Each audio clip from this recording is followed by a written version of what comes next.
What is something you used to think people were over-exaggerating about until you experienced it yourself? Giant sequoia trees. When I finally saw them in person, they looked fake. I could not comprehend a tree of that size. Dentist chiming in tooth pain.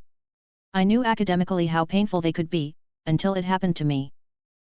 You know that grief you see in dramatic movies when someone gets horrible news via phone call and just crumples to the floor wailing? Always felt like melodrama to me. Until I got the call that there had been an accident and my dad had died. Edit.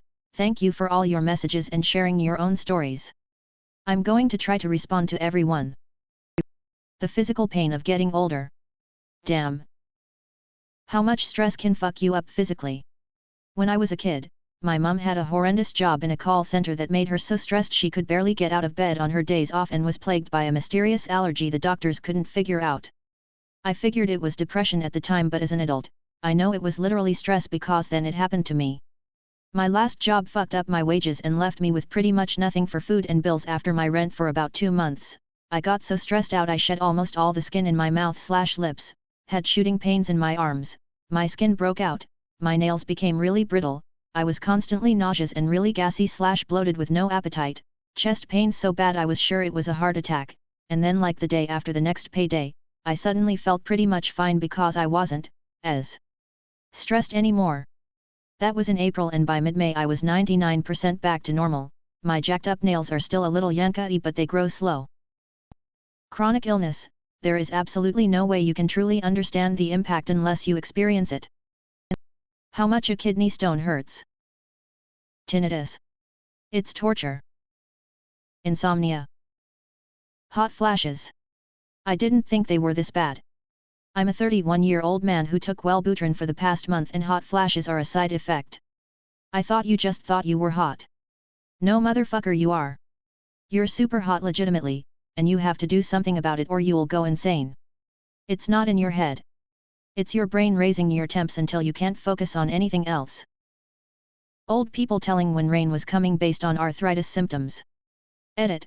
There's a few studies that showed no correlation, one older one that showed some correlation, maybe others that cast doubt on the correlation. But it's very hard to prove a negative and the science seems heavily overshadowed by medical practitioners like radiologists, who say there is a correlation because of barometric pressure.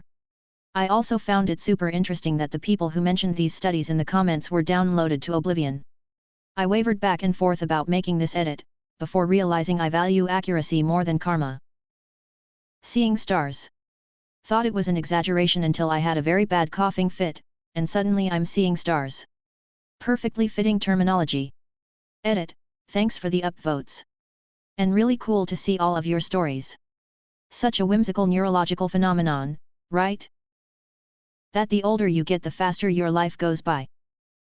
How great homegrown fruits and vegetables are. I figured that was just gardener talk justifying their time-consuming hobby. Then I bought a house where the previous owner had a vegetable garden and orchard.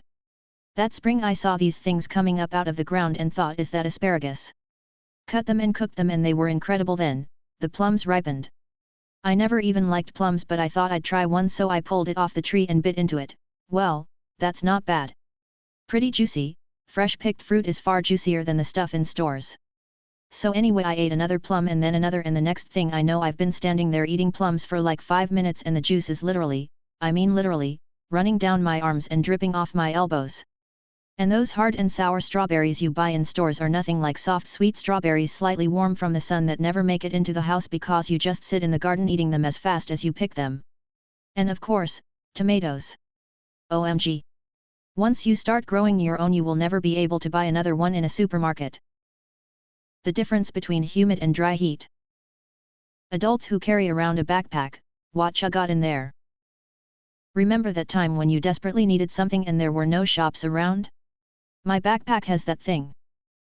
Electronics, lunch bag. For work, laptop, charger, snacks, water, spare layer, depending on the season, chapstick, phone charger, wallet, headphones. I live in a city so usually groceries. I carry a backpack around at work. Water pouch, work gloves, and a hat. The standard stuff in a purse. I just prefer to keep my hands free. Laptop, water bottle, charging cables, medication, deodorant. And I can use it to store more stuff as and when I choose. According to my students, everything. My lunch bag is in there, as is the whistle I use for gym classes. But I also have screwdrivers for quick repairs should I need to do them, everything from eyeglasses to desk height adjustments. I also have a sewing kit, which surprised many of them. I have a hot glue gun and an umbrella.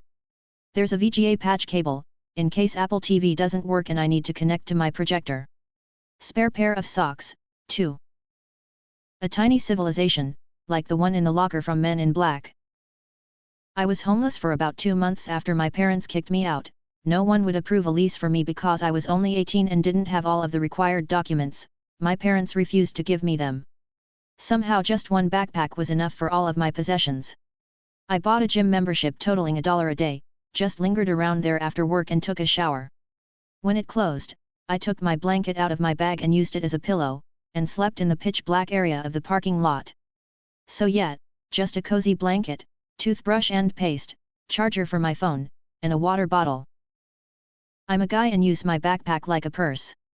Also, drugs. I like miniature backpack purses. Single straps hurt your shoulders and back whereas tiny purses are cute, normally have more space, keep your hands free, and evenly distribute the weight. I know this isn't an adult answer, but today my 5-year-old was wearing a backpack around the house for a few hours. Around dinner time I asked her why, and she said, "I can't remember. But I want to keep it on in case I remember." So I want to conjecture that may be the situation with at least a subset of adults. Florida just passed a law that child molesters could be sentenced to death. Do you agree or disagree and why?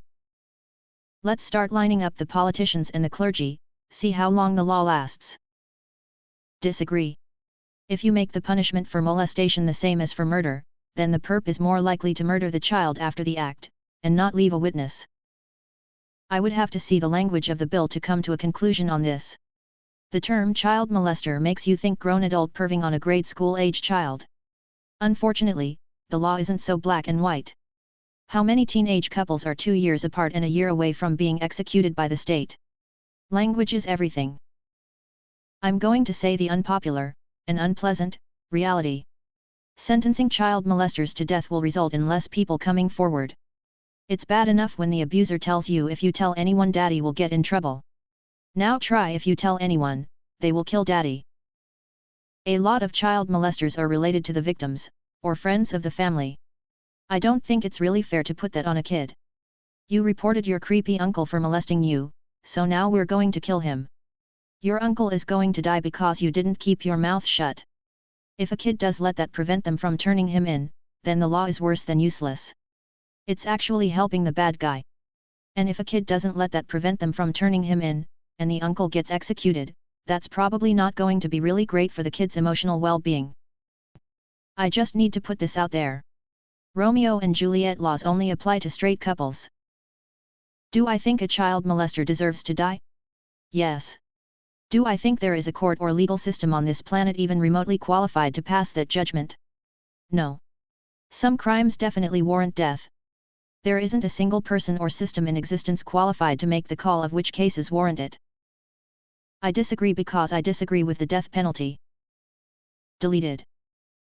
From a pragmatic, immediate standpoint, it would result in a lot more homicides. A dead victim can't talk. From the second, Florida is quite close to passing laws that would simply make existing publicly as a queer person fall under that sentence. It could easily open the way for genocide. When a law is passed that puts child molesters to death the same time that claims of grooming and child abuse towards the entire LGBTQ and community are hitting their peak. It's not child molesters they're trying to kill here. I disagree, because Florida's idea of a child molester is a drag queen, and not the people actually fucking children.